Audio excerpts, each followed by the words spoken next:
Vuorovaikutussuunnittelun perusasiat. Millä menestyy, mikä puuttuu? Millä menestyy, jos tuotteen käyttäminen on helppoa, niin ihminenhän on tyytyväinen. On tärkeää tunnistaa toiveita, tarpeita ja motivaatioita, millaisessa kontekstissa niitä käytetään. Mutta silti pitää olla taloudellisesti kannattavaa tehdä ja teknisesti toteutettavissa olevia. Mitä tapahtuu, jos äsken mainittuja asioita ei kuunnella ja toteuteta? Keskitytään vain teknologiaan ja markkinatietoihin. Jos käyttökokemusta ei hyödynnetä, käyttäjät eivät ole tyytyväisiä. Esimerkiksi sovellus voi turhaan kysyä, halutaanko tallennusta, vaikka tieto ei ole muuttunut. Aivan turhaan. Jos ei mietitä käyttäjäkokemusta, jo pelkkä ohjelmiston ulkonäkö voi tarpeettomasti vaikeuttaa navigointia. Muotoilu täytyy olla tasavertainen tuotesuunnittelu- ja kehitysprosessissa. Miksi digitaaliset tuotteet epäonnistuvat ja miten vältetään epäonnistuminen? Prioriteetit väärin. Saatetaan tehdä kyselyjä, jossa käyttäjät sanovat ostavansa jotain, mutta se ei kerro paljonko käyttäjää todellisuudessa käyttää tuotetta ja oliko se helppo käyttää. Kehitetään väärä asia. Ei tiedetä käyttäjistä ja heidän tarpeistaan. Saattaa olla tietoa heidän ostokäyttäytymisestä, mutta ei todellisesta tarpeesta tuotteen kohdalla. Ostettu tuote saattaa jäädä lojumaan kaapin perälle huonon käyttäjäkokemuksen takia. Eturistiriitoja voi olla, että kehittäjä saattaa valita helpon koodaamisen sen sijaan, että käyttäjän kannalta olisi ollut parempi tuotteen helppokäyttöisyys. Suunnitteluprosessin puute.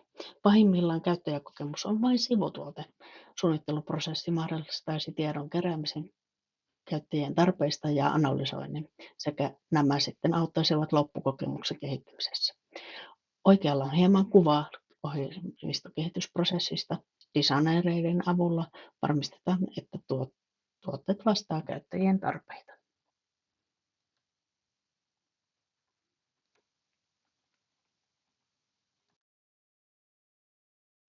Tuotteiden ja järjestelmien käyttämisen suunnittelu ja muotoilu. Ilman vuorovaikutusta ei voida tehdä muotoiluakaan. Ennen kehitystä on tehtävä etukäteistyötä designereiden avulla. Täytyy olla ymmärrystä tietojärjestelmien arkkitehtuurista. On ymmärrettävä ihmisten käyttäytyminen. Tämä on tuotteen käyttäytymisen ja muodon suunnittelua. Jotta pystyy suunnittelemaan, vaatii kontekstin tuntemusta, eli ketä käyttäjät ovat, mitä he tekevät, mitkä on heidän tavoitteensa. Tärkeintä on ymmärrys, miten halutaan tuotetta käyttää ja millä tavoin ja mihin tarkoitukseen. Vaatii käyttäjien ja kognitiivisien periaatteiden ymmärtämistä. Kuitenkin pitää huomioida muoto- ja estetiikkasäännöt ja saavutettavuus. Kun käyttäjän tavoitteet saavutetaan myös liiketoiminnalliset tavoitteet tehokkaammin.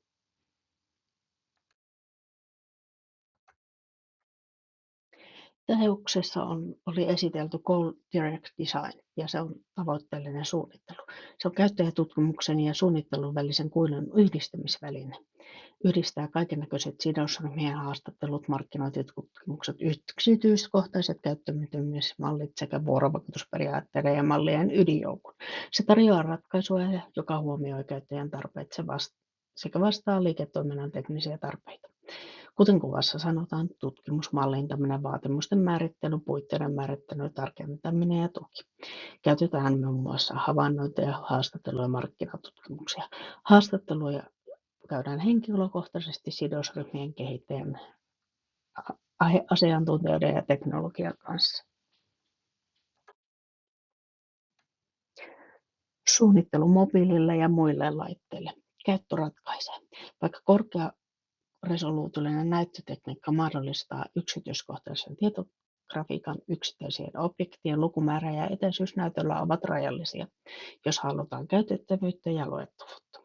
Monikosketus mobiililaitteet on 3. muotoiluluokassa, kämmenlaitteet, tabletit ja minitabletit. On erilaisia perusasettelumalleja, kuten pinot, näyttökarusellit, hakemistoruudut ja ponnahdusikkunat. Useimmat nykyaikaiset mobiililaitteet pystyvät havaitsemaan pysty- ja vaakasuunnan ja järjestämään dynaamisesti asettelua kulloisenkin asentoon sopivaksi. Tilalle on tullut edellä mainittujen lisäksi vierityspalkit, ristikot, uimaradat, sorttaukset, filtteröinnit, opastukset ja peittokuvat. Erilaiset vaihtoehdot toimivat erilaisten käyttötarkoitusten kanssa. On integroitava laitteiston ja ohjelmiston suunnittelu ja käyttö ratkaisee. Perusta tuotteen hyvän toimimiseen. Muotoiluarvot ovat suuntaviivoja onnistuneelle ja tarkoituksenmukaiselle suunnittelun toteuttamiselle. Muotoiluarvot kuvaavat vaatimuksia suunnitteluun, ohjaavat siten toimintaa. Suunnittelijan ratkaisut pitää olla eettisiä ja harmottomia, hyödyllisiä, käyttökelpoisia, auttaa käyttäjiä, auttaa tilaajia ja käyttäjiä saavuttamaan tavoitteensa, ja ne tulee olla vastata liiketoiminnallisia ja teknisiä vaatimuksia. Suunnitteluperiaatteet taas ovat suuntaviivoja hyödyllisten ja haluttujen tuotteiden suunnittelulle.